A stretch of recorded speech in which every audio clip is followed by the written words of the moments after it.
Okay, this one is going to be a good one because I'm really excited about this topic. Okay, and what we are talking about today is how to build a relationship with yourself. Now, have you ever in your life had a point where you were asked for an opinion, or people have asked you what's happening in your life, and your answer has been about the people in your life, the environment that you are in, rather than what's happening inside you or what you want to have, an answer which is completely about you. Have you ever had that feeling where you don't really know what exactly are you supposed to answer to that question? And you feel lonely even though you're in a crowd. You feel there is a disconnect between you and you.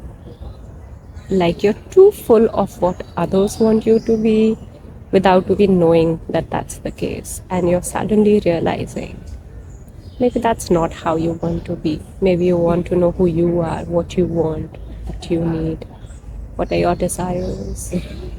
What is that that soul, that essence of you that was created? And what does that essence want to emanate as, produce as, become as, and how you can build that relationship with yourself to be able to be there for yourself, to stand up for yourself, to support your own voice, your own dreams. Well, today I have 3 steps that are going to help you because I did it for myself and it's working really wonders for me, and it was noticed by people around me as well. So this is going to be a quick one, so I thank you for your patience. And yeah, if you don't know me, my name is Ankita and I'm a coach. And on this channel, we talk a lot about how you can bring joy into your life, how you can empower yourself, and how you can become the best version of yourself. Keep leveling up. And yeah, let's begin. So this first step that I have for you is literally to sit in isolation with yourself and use the mode that you love the most to express yourself. So if it is talking, you record. If it is writing, you use journaling or paper or pen.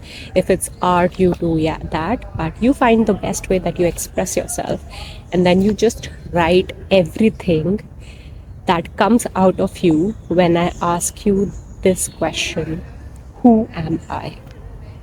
Just say, just see what comes out of you as you write the answer or speak this answer or you think this answer.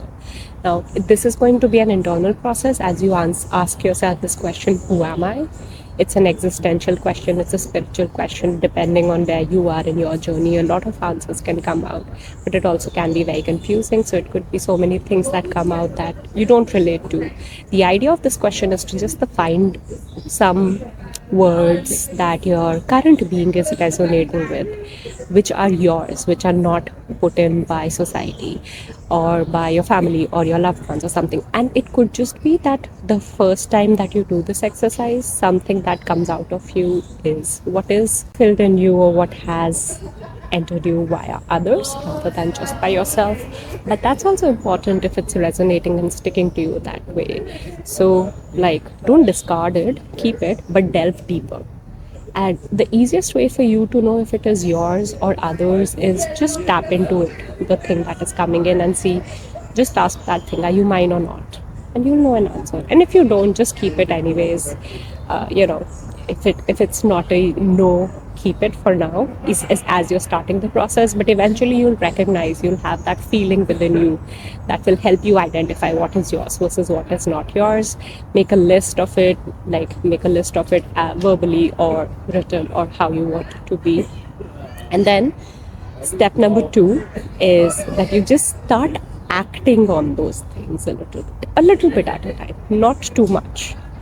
Small steps. Now you look at the list of the things that you have and you see what in your current being is not this. How are you not acting like the way that you are supposed to be? Like, you're supposed to be outgoing, but you don't speak up in places, or you don't have an opinion, or you don't share your innermost thoughts, or express yourself, even though that is what you want to be, or that is what you are as per your list and discussion that you had with yourself. So you see, there is a separation between how you're showing up in the world versus what you are, or what you're supposed to be, or what your soul wants to be, right? You find ways to gap that little by little. You see how you can do it in safe settings, in settings that make it easier for you to just do it, or even just exploring new places, or even just having talks with your own loved ones and be like, hey, this is something I want to do, and you're going to see me be more expressive, see me express my opinions a little bit more. So you do something like that.